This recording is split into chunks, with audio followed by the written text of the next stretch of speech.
Here's what they call the people.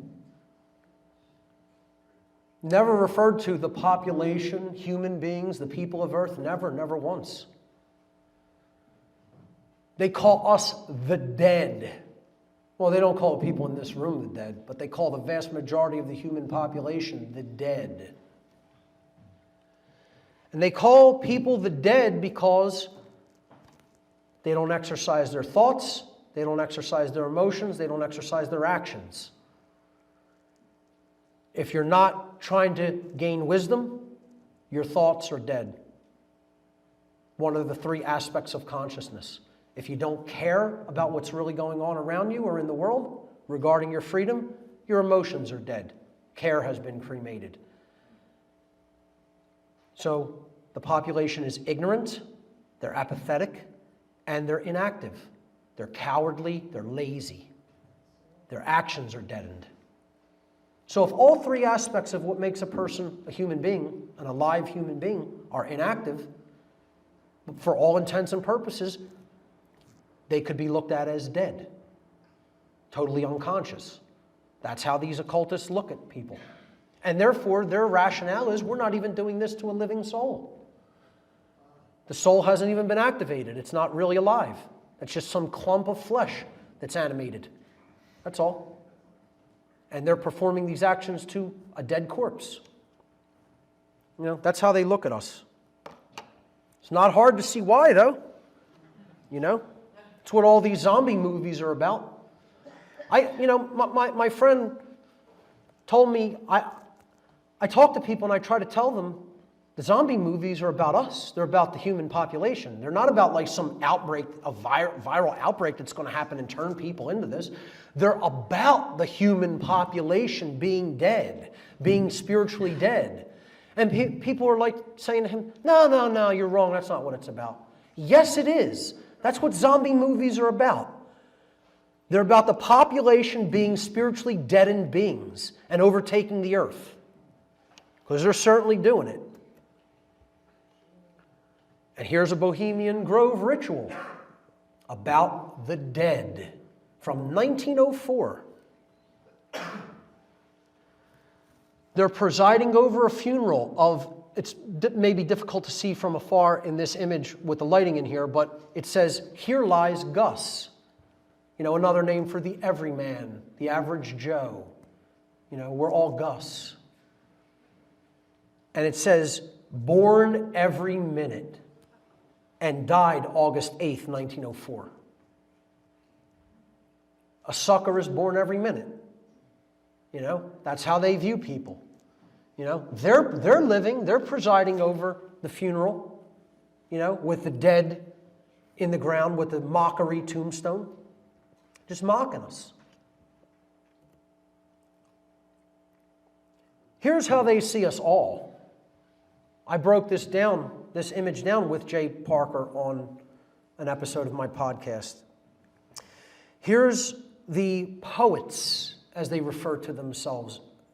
It's a division of Bohemian Grove, one of the encampments, as they refer to them. And I'm referring to this painting in the background, which I'm going to blow up and enhance. Okay? Here's some Bohemian Grove dark occult members. They painted this painting while they were at the Grove. And you see it depicts a line, like a procession of human beings. And it's all different types of human beings changing as they go forward to different kind of people. So we're going to look at that progression. So let's blow this up and look at the rear portion of the procession here, being led up here, moving this way. Well, in the back you have the hunter-gatherer types, the people actually living in balance in the natural world.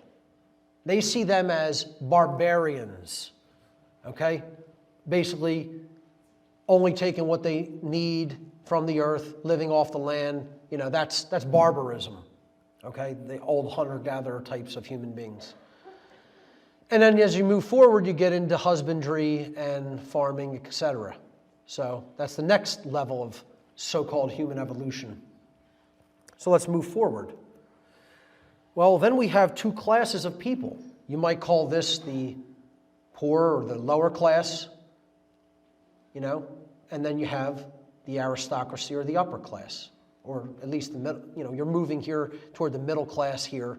There's even kind of like a separation. You have who they consider, the slovenly and just degraded aspect of society. And you have here's the poor. They're all like, waifs practically, practically starving.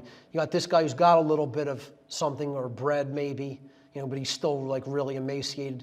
Then you have the aristocracy. They're the moneyed and so-called cultured people, who are doing a little bit better than everybody else. And then in front of the aristocracy is the strong man, the police and military. That's who he represents.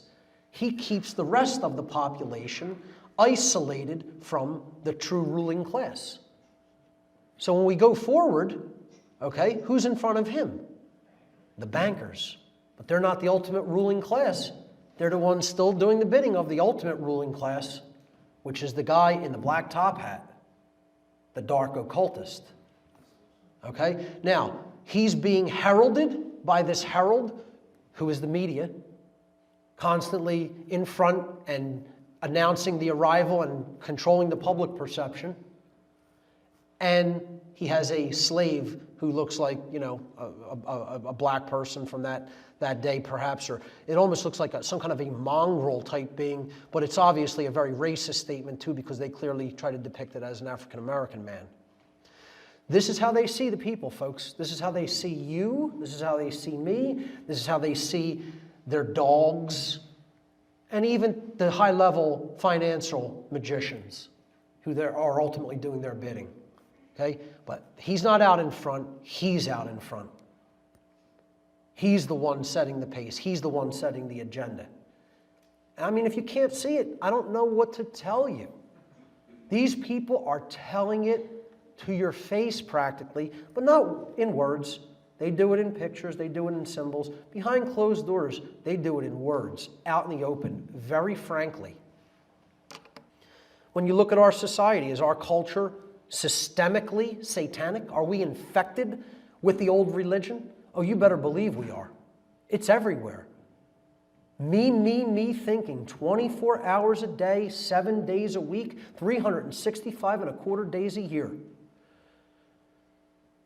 You try to tell people what's going on, and they say, I don't care, I don't want to know about that stuff. I want to live for today. I want to live for my pleasure pursuits. The goal of life is to pursue happiness. Hedonistic pursuits. And some people will say, oh, that's the best revenge, is living well. Well, I have no problem with success and prosperity. That's what I'm telling people I want, and they should want too. But when you make that the goal of life, as opposed to being moral and free, you're missing what this entire existence is all about. And most people are stuck in that. They're stuck in that trap for the soul. Hedonistic pleasure pursuits and living only for me, me, me, me, me. It's what our whole culture is based on. It's what they got people believing is the point of life, instead of to learn and to grow in consciousness.